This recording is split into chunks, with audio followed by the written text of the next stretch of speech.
O ano está terminando. Época de festas, celebrações. Finalmente, um ciclo termina, não é? Mas um novo começa.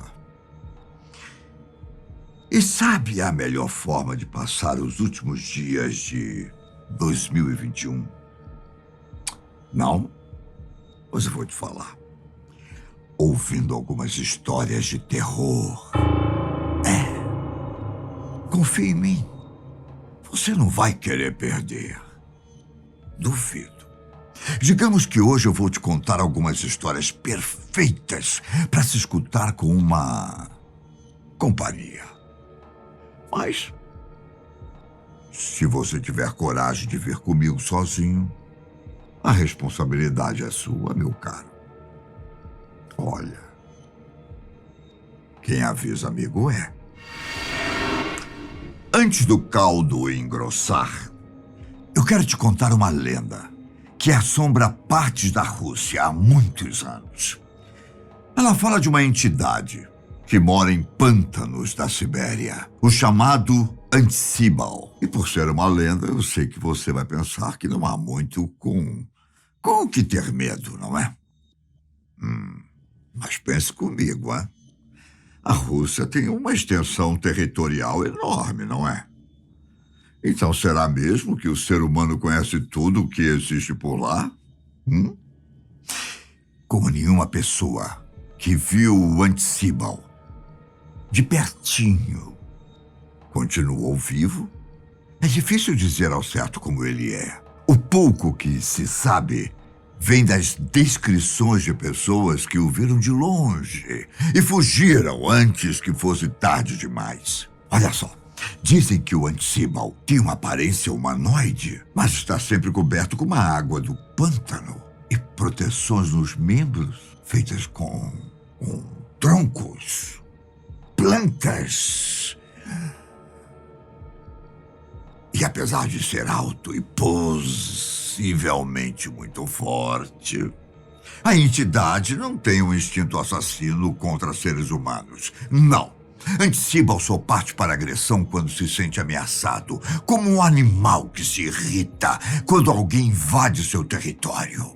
Há quem diga que quando isso acontece, a criatura imita o som de qualquer animal, apenas para atrair os invasores.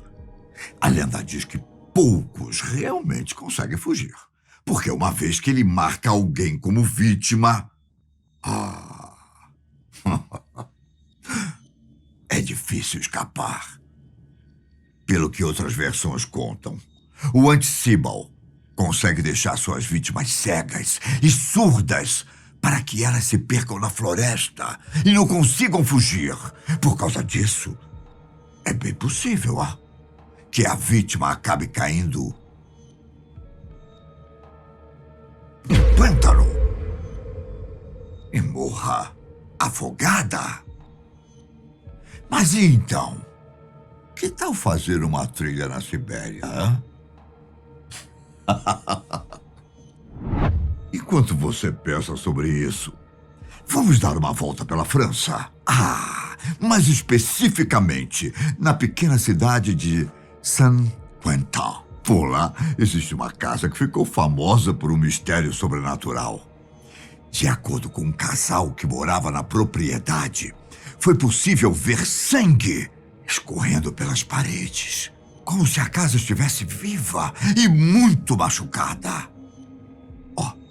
Tudo começou em 1986, o ano em que a esposa e o marido se mudaram para a pequena cidade. Tinha tudo para ser uma mudança tranquila, um novo começo, sabe como é que é? Só que bastou um mês para que as coisas estranhas começassem a acontecer. Gemidos pelos cômodos. Sons de batidas. De arranhões. E até de panelas. No início, o casal imaginou que estivesse ouvindo coisas. Ou que talvez o barulho tivesse origem na casa dos vizinhos. Mas logo o homem e a mulher perceberam que dava para ouvir os barulhos estranhos, mesmo quando não havia ninguém nas casas ao redor. Os dois já estavam pensando em chamar a polícia. quando a esposa viu um líquido estranho, mas dessa vez saindo do chão.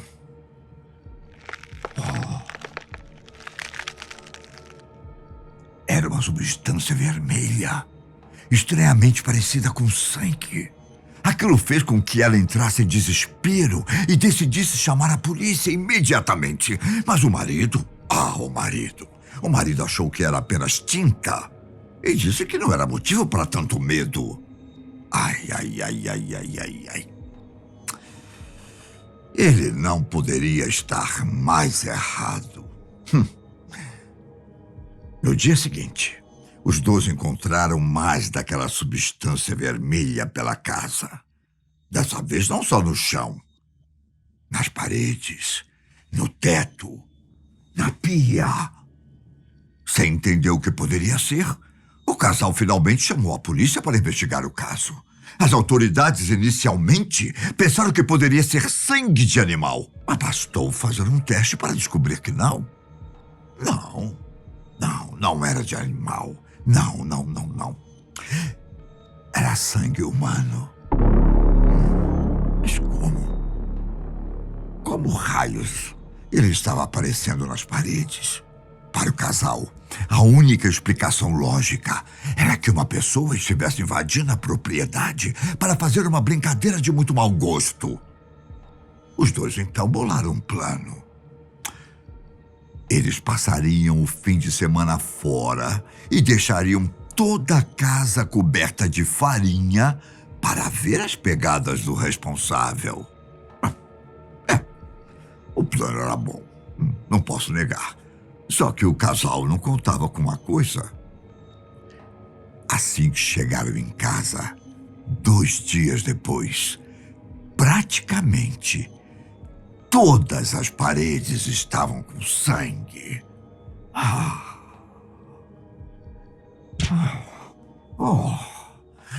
Um padre foi analisar a situação. E a resposta foi evidente para ele. Todo aquele sangue era obra do demônio. A única forma de evitar que coisas ruins acontecessem seria demolir a casa o mais rápido possível. Claro que o casal não queria isso, mas o medo das coisas piores acontecerem era muito maior. Então, assim foi feito. Quando pareceu que a história tinha acabado, veio mais uma revelação. Em meio aos destroços, foram encontrados aproximadamente 50 cadáveres de soldados da Alemanha, todos da Primeira Guerra Mundial. Ninguém nunca descobriu o porquê dos corpos estarem lá, e muito menos como os soldados foram mortos. A hipótese mais aceita é de que eles não partiram dessa vida quando morreram. Assim, seus espíritos permaneceram na casa, tentando passar algum tipo de mensagem. Mas qual? Eu fico enlouquecido. Infelizmente, eu não tenho essa resposta. A única coisa que eu posso dizer é que a casa que sangra não é a única propriedade com uma história estranha por aí. No estado americano de Ohio, por exemplo, uma família inteira foi morta em um celeiro. Um celeiro que, até onde se sabe, ainda está de pé. A cada bebê que sua esposa tinha, um famoso fazendeiro tratava de construir um novo celeiro para homenagear seus filhos. E na época em que as coisas estranhas aconteceram, a mulher estava aguardando a 7ª criança. Era para tudo dar certo, da mesma forma que os outros nascimentos. Mas um problema no meio do parto resultou em uma grande tragédia. Tanto a esposa do fazendeiro quanto o bebê perderam a vida. Embora tristes, o homem e os filhos tentaram seguir em frente. Mas o transtorno da perda foi demais para o fazendeiro. Ele simplesmente enlouqueceu. E durante um surto psicótico, separou seus filhos em cada um dos celeiros e matou um por um com um machado. Então, depois de enterrá-los, o fazendeiro caminhou calmamente até o 7º celeiro. Passou a corda pelo pescoço e tirou sua própria vida para se encontrar com a esposa e os filhos no céu. A história logo se espalhou e as autoridades resolveram confiscar a propriedade para vendê-la depois. Todos os celeiros foram destruídos, menos um. O 7º. Ele continuou de pé, já que ninguém teve coragem de se aproximar para fazer a demolição. Por causa disso, nenhum comprador ficou interessado nas terras. E elas acabaram abandonadas. Diz a lenda que quem se aproxima do último celeiro consegue ver o espírito do fazendeiro pendurado em uma corda. Ao que parece, a punição dele foi justamente não se encontrar com a família depois da morte. Olha, eu não sei se é uma boa ideia procurar o 7º celeiro. E muito menos chegar até a porta para ver o fantasma. Existe uma continuação da lenda que fala que aqueles que procuram o lugar realmente o encontraram, mas nunca mais foram vistos com vida.